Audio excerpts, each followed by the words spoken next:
我现在在的位置呢，是位于荷兰的 TU Delft。这间大学呢，在科学以及技术创新的发展上面有很大的贡献。他们也有专业的研究团队，已经将3D 列印技术应用在赛车上面。很巧的是，今天是他们第一次针对2018最新款的赛车进行第一次的测试。我们就去看看吧。每年在英国举办的 Formula Students 学生方程式赛车，是全球规模最大的学生工程设计竞赛。来自世界各国的精英团队都会在竞赛中展现他们最佳的设计创新能力。连续2年都拿到好成绩的 Technology University of Delft 团队，今天正在测试他们最新研发的赛车。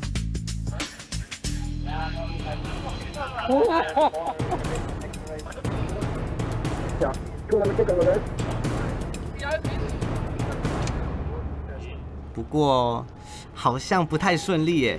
来问问看团队的负责人 Alexander。How do you feel about today's test? I'm glad we drove a couple of meters, but of course I wanted to drive a little bit more. But yeah, now that's something for tomorrow. Kind of look what's wrong and then fix it. So can you tell us what test you do today? So today we wanted to test, just do the first meters of the car. It's never driven before, it's the first day it drove. And we just wanted to see if everything worked okay. It put to a good drive on its own power. And that it did, but it broke down a little bit quicker than we wanted. So which part have the problem? So now we have a problem in the accumulator. We don't know exactly what it is, but it's something we need to check out in the workshop at home. So we can't fix it here. 虽然无法继续看赛车在赛道上奔驰，不过看着他们团队同心协力完成的测试，让能参与这一次赛车测试的我也感到蛮荣幸的。听说他们赛车有3D 列印出来的零件，来问问看他们的前辈，上一代的赛车的总工程师 Jonas 吧。Why not using the traditional way to build these parts? Instead, you use 3D printing to build it.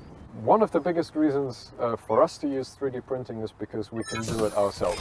A big part of Formula Student is to learn by doing, by literally building a car. So we can have our own machines back at the workshop and produce parts ourselves, see how the design works out, and if it doesn't work out, make it again in a different way. And the entire process is also not all that expensive and very quick.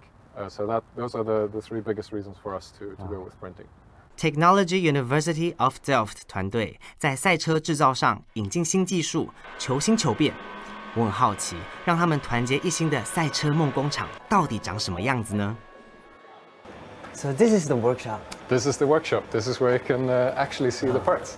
So it says dream. Yeah, you're right. This is the dream hall. It's the workshop where dreams come true. Wow. So here in the foyer you have a couple of examples of what's happening in here. We have everything from rockets to hydrogen cars to human-powered devices, race bikes, and of course our Formula Student cars. This is the 2016 car, and if we go upstairs, I can show you the parts from the 2017 and 2018 car. 地表上最聪明的大学之一，真是名不虚传，让我大开眼界。接下来 ，Jonas 要带我去认识使用3D 列印机印制赛车零件的幕后推手阿力。Hi, Ali. So what are you doing? At the moment, we're printing a part called the HV outlet, and this is a guide in the chassis for the cables that carry all the high voltage electricity and the cooling water to the motors that make our car go. So can you tell us how to print out an object like this? How? Well, yeah. First of all, you start with your CAD model, and then we export this as something called an STL file, which is like a surface mesh of the part. Then we bring that into our what's called a slicer software.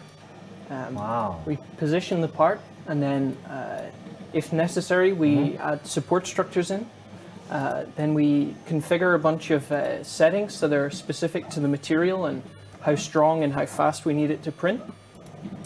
And then the slicer software generates what's called a G-code file, and then we send that to the printer, and it does the rest. 利用3D 列印来印制零件，不仅快速、方便，又能精准的使用材料。大大降低所需要的花费。像是现在印制中的冷却分流器，只要花费10几欧元，若用传统方式，可能要花100欧元左右。不过 Jonas 说，使用3D 列印机来制作零件，也不是每次100%成功的哦。Well, one example I have here. This is not an FDM part. It's a different technology. But this is what can happen. This was an issue where parts came off of the build plates during the print.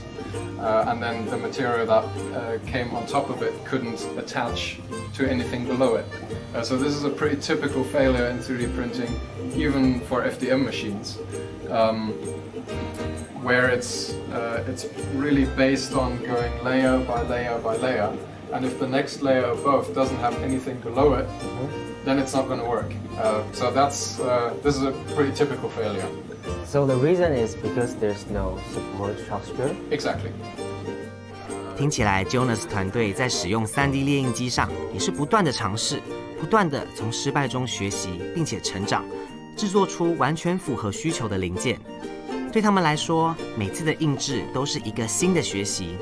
不知道现在印制的零件进行到哪了。So what kind of 3D printing this machine is? This is an FDM machine. FDM machine. So this comes with the filament. Exactly. And you have a feeder back here. This is commonly called the extruder. There's a gear in there which pushes the material through this tube. And then the moving part here is the part where it actually gets hot, gets melted, and gets fused onto the material that already sits below it. So that's the F in FDM. 听了 Jonas 说了这么多，现在要亲眼去看一下他的骄傲，就是去年世界排名第2的 DUT-17赛车本尊喽。So which parts of the car are also 3D printed? Lots of electronics parts, actually. Starting from the part that holds the dashboard screen in the car, the bezel around here. You mean this? Exactly. This keeps the screen from literally falling out. We have different light fixtures up here. This is one of the safety indicators of the car to show whether the car is in driving mode or not. We have a whole bunch of electronics enclosures here in the rear compartment that house the ECU or monitoring equipment or batteries even. We have entire battery casings that are 3D printed. So it's all really in the back and electronics related inside of the chassis here. Here in the back we have a power sensor. It measures how much power the car is using at any moment. And that's actually specific to each competition that we go to. Most of the competitions have their own sensor, so they're all different. So we need a different casing for each sensor in the back here. So we have different versions of this that different sensors fit into. If we had to make one in a different way, it would have been quite expensive, but like this is a couple of euros of material, and we have a safe box that contains high voltage. That's a great reason to use 3D printing. Yeah, exactly. Because the shape is very different from another.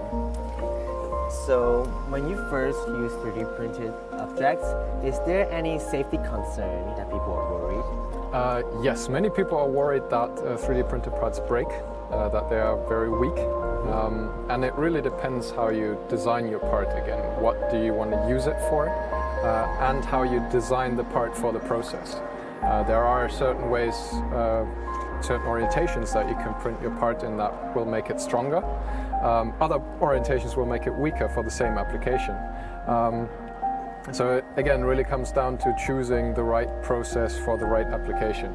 And in I would say about low to medium strength applications, FDM 3D printing like we use here is absolutely fine. 3D 列印技术只要运用得宜，就能让赛车发挥最大的效能。对于 3D 列印技术的未来发展 ，Jonas 有什么看法呢？ So where the technology can go is a really interesting question. I think what's already pretty much established at this point is the different processes. So we can print plastics, we can print metals, we can print ceramics. I think where the biggest advancements are going to come in the future is more material selection, more steels, more types of aluminium, more advanced plastics, for example. which are gonna just push the boundaries of what's possible with the existing technologies.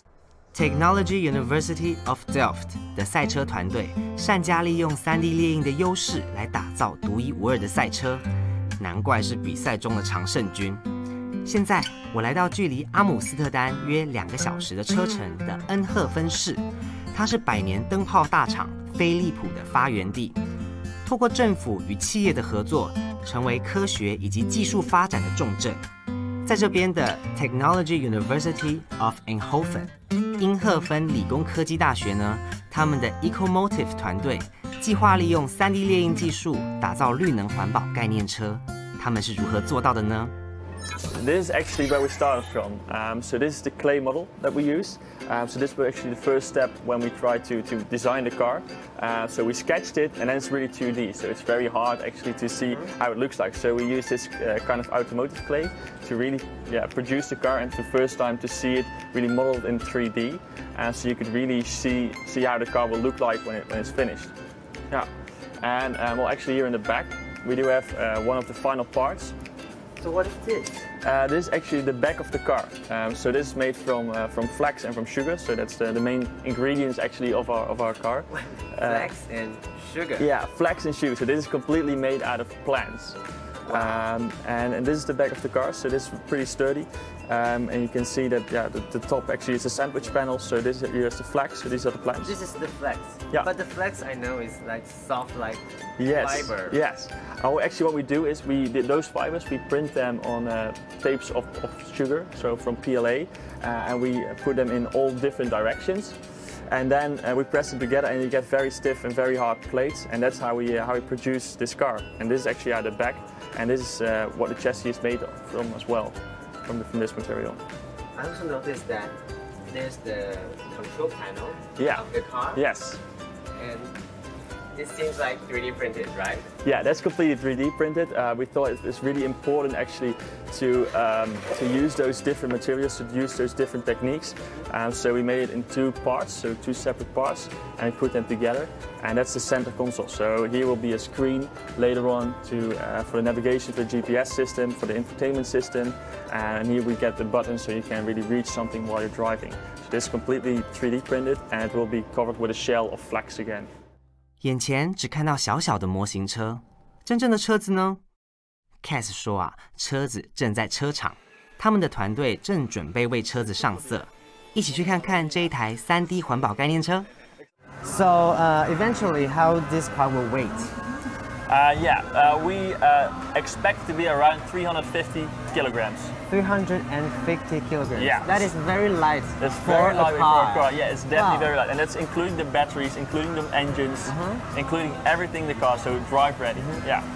But when you drive in a strong wind condition, is that cause any problem? No, it's not, because we actually paid attention to that. We have the most weight on the bottom of the car, so that means the center of gravity is very low. Yeah. So that means that it's very stable on the road. That's also why we have the battery casings on the bottom of the floor. Yeah, so this is where the batteries are coming later on. So it's all very low on the floor, so that you get a very low center of gravity. So when will be launched, you have the plan to hit the road? Yeah, so we'll launch it actually, and less than a week later we will go on a European road trip. So we will go through the entire of Europe and just drive with this car as far as possible and really test this car in real life conditions. We think it's really important to test a car right now on a real road. So not in a laboratory, not in a controlled environment, but on real world conditions. Yeah. 虽然这一次无缘看到完整的汽车。不过还是期待他们这台车能开上欧洲巡回之旅。3D 列印技术的引进，让各国汽车大厂都加入研发的行列。刚刚见识了荷兰人的研究成果，现在带大家去上海，看看上海3D 列印厂商与意大利车厂合作的3D 列印车，又有什么让人眼睛为之一亮的特色呢？先生，车子没有挂车牌。这是辆3D 打印低速电动车，不需要上牌。这是3D 列印车？是啊，我来带你看一下。哇，在我眼前真的是一台3D 列印打造出来的汽车哎，流线型的外观还蛮有时尚感的。黄经理说，这台车所有的内外饰件都是3D 列印印的，而且令我惊讶的是，全部事件加起来才57个哎。一般的车呢，它一般会需要2000个左右的塑料的零件，因为它有很多拼装啊这样子的一些工艺和结构在里面。但是对于3D 打印的车，我们可以把很多的结构全部放在一起去打印，比如可以看到从这一块一直延伸到这里。它都可以一体的去成型，所以呢，其实对于别的结构也是一样的，我可以把很多的结构全部合并在一起去做，可以大大减少我们整个车的零件和制造的难度。所以这一整片叫做一块，对，同时我这一块还能有设计感，我能把整一块结合在一起之后，这些设计感都保留在这里面。那我看到就是这个啊，像是这个灯啊，它看起来还是蛮透明的。这个也是用3D 列印出来的吗？对，这一台我们也是用3D 打印出来，它有一个特殊的打印的技术，我们可以打印一个透明的这样子一个质感。所以说就是我们现在看到的是白色的嘛，那如果我们想要换个颜色啊，比如说我喜欢黄色，没问题，没有问题的吗？没有问题，任何颜色都可以。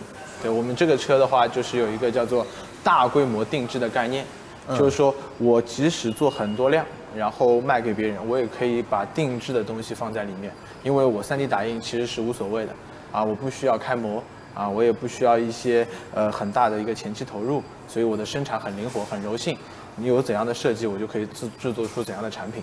大家是不是听到客制化这3个字，就认为这台车一定价格昂贵？错，因为3D 列印的技术使得材料的损耗减少，成本也就降低了。据说一台不到30万台币哦，价格是不是还蛮亲民的呢？但如果这样子的话，我们大概可以花多久时间就可以生产出一台车？这辆车应该是从设计、从理念到最后落地，应该就只花了1年到1年半的时间。哇，就搞定了。那传统的呢？传统的需要最起码需要花3年左右的时间。是很长的，因为传统的话有很多的一个模具设计、等待、修改然后包括和客户互动和市场互动的这样子的一个反复的一个设计最后落地的这样一个时间在里面。但是对于3D 打印，我首先不需要模具了，这些时间我都省了，而且在设计的初期我就可以跟客户进行沟通，同时我的设计的迭代速度也可以大大增加。这我可以进去看吗？可以啊。哇！而且说真的，你如果没有讲说这个是3D 打印出来的车，我还真的不会感受到这件事情是啊，就是3D 打印呢，就只是一个工具，我们只是利用这个工具去做了这台车，但是我们可以保证这台车和我们平时用的车是一样的舒适，一样的安全。就只是说它可以做到一些以往工艺可能不能做到的事情。对，它可以做到一些，比如说刚刚提到的降成本。比如说一些特殊的设计，就像这一片吗？对，像这一片上面的这种波浪纹的设计，有凹凸的，对，都可以赋予它一些新的设计元素在里面。我们目之所及其实有好多你可以看到这个空调的出风口然后包括这个是出风口，对，然后包括下面的这些旋钮然后我们这个扶手我们的这样子一个放杯架、杯架然后储物格整个我们目之所及的大多数都是3D 打印，包括这里连这个也是，对，都是3D 打印出来的。哇，你能想象吗？连后照镜都是用3D 列印做的哎。这个呢，就是刚刚后照镜的最初的模型。黄经理啊，我刚刚摸了一下，我发现好像跟刚刚摸到的感觉不太一样是的，这个呢是我们做原型设计时候用的材料。在汽车上最终用的呢，我们把它的一个力学性能以及对环境的一个抗紫外、抗老化都优化过所以我们最终的材料会比我们做原型的材料更加的好，更加适合汽车的应用。那可是我有发现它好像有一些不一样，就是你看你这样横着看它的时候，好像有这个一圈一圈的纹路，但是这个就没有它们的差别是在哪里是这样呢，就是说3D 列印这个技术呢，它是一个层层堆叠的技术，所以呢，其实我们在打同样一个模型的时候，我们从哪个角度去打，对于最终的这个外观性能都是影响的，所以这个也是我们在开发这一个产品、开发这个工艺中需要去考虑的点。像这一个模型呢，我们当时就是以这个方向去打印的，所以看到这个表面会更加光洁一些。那这个呢是我们最初设计的时候呢，就是以这样子一个角度去打印的啊，所以这个也是一个可以说是3D 打印扩展了设计这样一个维度的这样子一个面。对，就是我可以通过不同的方向去控制它这个不同的性能和不同的外观啊。除了这个后照镜以外，还有很多都是3D 列印的零件，印出来的。那么这些零件，它们有因为功能不同而用不同的材料去印制吗？是的，是的，就是整个车上呢，我们其实用了好几种不同的材料，因为车的不同的部分对于材料的性能要求不一样嘛。就比如说我们车的有一个前后保险杠的位置，其实它呢是说我们车在遇到碰擦和撞击的时候要去保护整辆车的，所以对于这样的材料呢，我们会用一些带有弹性体的，会有一些耐磨的材料啊。我们这边有一个也是用同种材料打印的模型，可以看到它的韧性会非常好啊。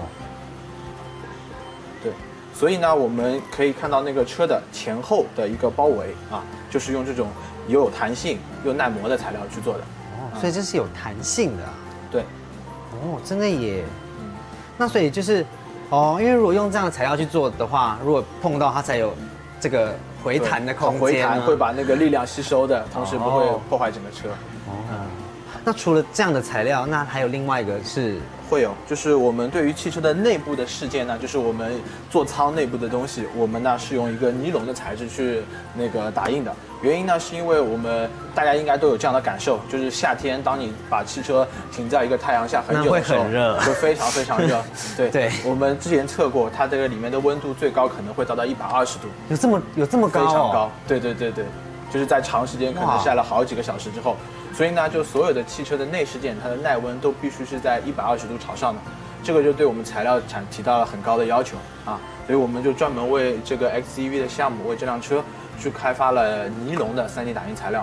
这款材料耐热可以到150到180度啊，完全可以符合这个汽车内饰件的需求。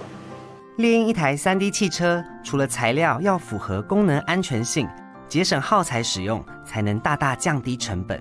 3D 列印目前在汽车工业上已经成功打造了第一台的低速电动汽车，相信不久的将来就可以看到全3D 列印的高速电动汽车在highway上奔驰咯。走过这一遭之后，我才发现3D 列印在汽车上的应用是很灵活的，像是可以做出符合驾驶手感的方向盘，同时还可以减少大量的耗材。而让我感到更惊讶的是，这项技术已经可以做出可以上路的电动车了耶！哇哦，因为3D 列印技术的加入，使得汽车工艺的发展有了新的突破、新的视野。